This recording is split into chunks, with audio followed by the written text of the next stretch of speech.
Hey, what's going on, Dragon Ball Super players? Welcome back to another deck profile. This is Joey from Crosswell TCG. I'm going to show you my U7 Frieza deck profile. So now I've been playing this deck a lot online, testing it out, and I keep hearing the same thing from my opponents. They keep saying, as soon as they see my leader, they're like, oh, another U7 Frieza deck. Oh, you're just going to stall me out and go for Victory Strike.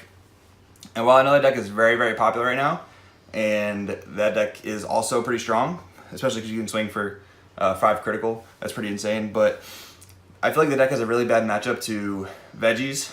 Either that or any deck that can play Shigeshi Kid Goku, because your win con is so easily interrupted and it's just a way to throw the game away if you run into that. So this is a different take on the deck. As you can see, we're playing Shigeshi, and on not a lot of deck lists that play the Victory Striker play Shigeshi. So this is a completely different take on the deck. The goal of this deck is to outvalue and out-resource your opponent. We do that a lot by the leader's front side ability. He has Warrior Universe 7, so it allows my Universe 7 cards to ignore the specified cost.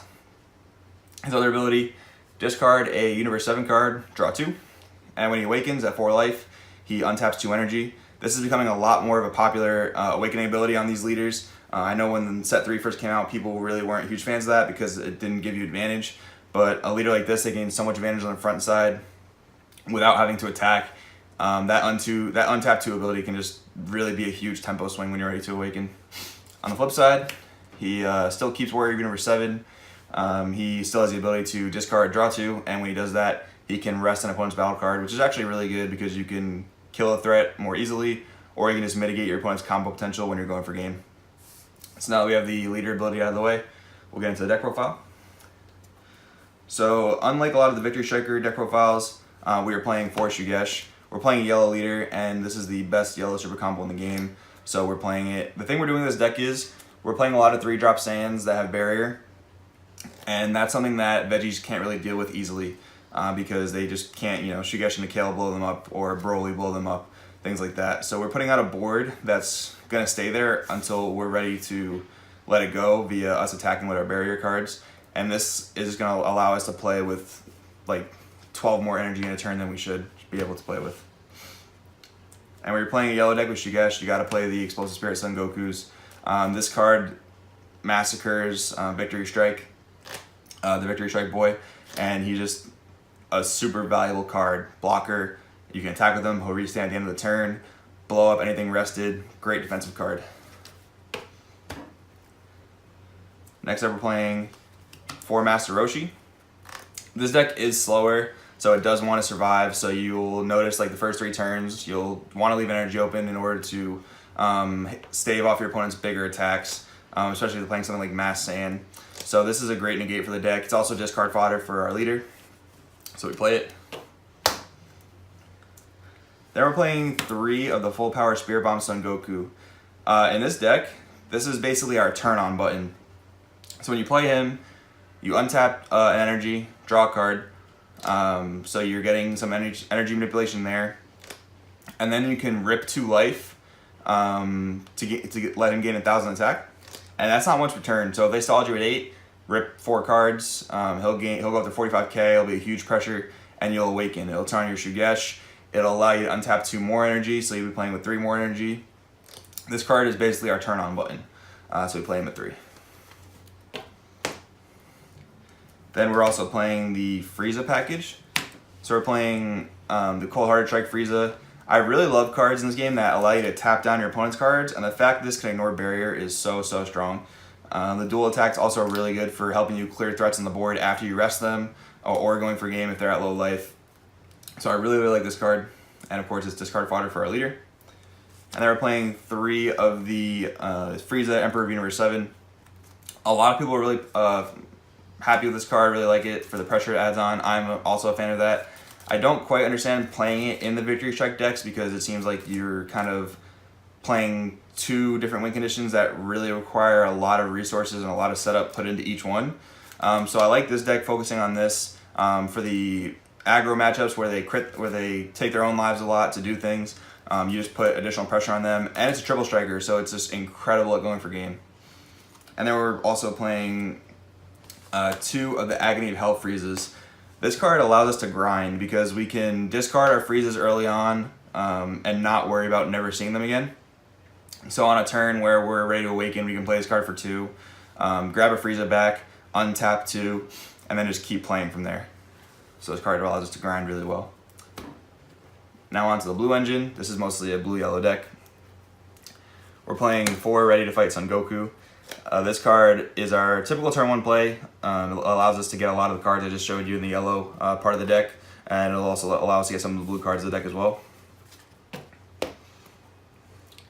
Playing 4 Focus Mind Gohan. The number one reason I really like this card is because it's a 15k beater with barrier, and it's a Shugeshable Saiyan. So it's really just part of the board we're trying to make that Veggies can't deal with very easily. In this deck, it's not like the Victory Striker deck. Whether our leader's awakened or not awakened, we're going to typically be attacking our opponent depending on the matchup, because we want to progress the game and win the typical way by putting the life to 0. And just putting out a board like this that my opponent can't deal with really allows us to do that, because we're going to have constant attackers every turn, and if they're going to waste attacks on our battle cards, they're not going to kill our leader, and we're just going to be able to keep going off, because as the game progresses, this deck gets better and better, and the ceiling gets higher and higher. So we're playing another 3-drop Saiyan with barrier. We're playing the Preface of Recovery Son Goku. Similar, the same exact stats as the Focus Mind Son Gohan. But when we Shugesh this into play, or when we play it, we untap 2 energy. So it becomes a 1-drop that allows us to extend our plays. The one thing I like about the Focus Mind Son Gohan as well, besides having the same stats as the Preface of Recovery, is it allows us to play basically with the extended hand. So later on in the game, we're at 4 or 5 energy. We can use this ability to scry the top 7 and basically play with 7 extra cards that we didn't have in our hand before. Whether we can grab one of the Friezas, or another one of himself, or a 1-drop Goku to keep extending our plays and just getting more cards. I really like that about the Gohan. Then we're playing 4 Senzu Bean. Really strong defensive card. This card's actually very good against Veggies because it just gets you that perfect number of defense if they're going for game. They're going to have to combo into their hand to make their attack stronger. And then on offense, it just lets us push harder if we're going for game. And we just played our Spirit Bomb Son Goku. We have that blue energy open. We can swing with him, awaken. So we'll have 3 untapped, and then if we swing Senzu Bean, that's 4 untapped energy you can play with, basically restarting your whole turn and really helping you go for game. So it's great defensively and offensively. And then for the last blue cards, we're playing 3 Objection. So this deck, I'm really not a huge fan of Objection in a lot of decks because typically it's not worth the dip in hand size you experience from playing Objection. But this deck really mitigates that factor by just +1ing every single turn. Going +1 every single turn allows us to play Objection and keep pace with things like Ginyu Veggies, where they awaken turn 3 typically and just play with like almost unlimited energy. And Super Saiyan 3 Goku, which is also very popular. This allows us to keep pace with them. So it just lets us get to our plays faster, and we're not really affected by this card because of our leader ability. Now for the off-color cards, we're playing 4 of the Infinite Energy Android 18. This is just your typical combo into play summon. It's a little awkward that it's green, but it really never comes up because we're never really charging it, and we're either discarding it for our leader effect or using it to defend ourselves and build a board on our opponent's turn. So I really like this card for that. And then we're playing 2 Destructo Disc Krillin. The card is not super important to the goal of the deck because we don't really need to take a life with it because we have our turn on button in the form of the Spirit Bomb Goku.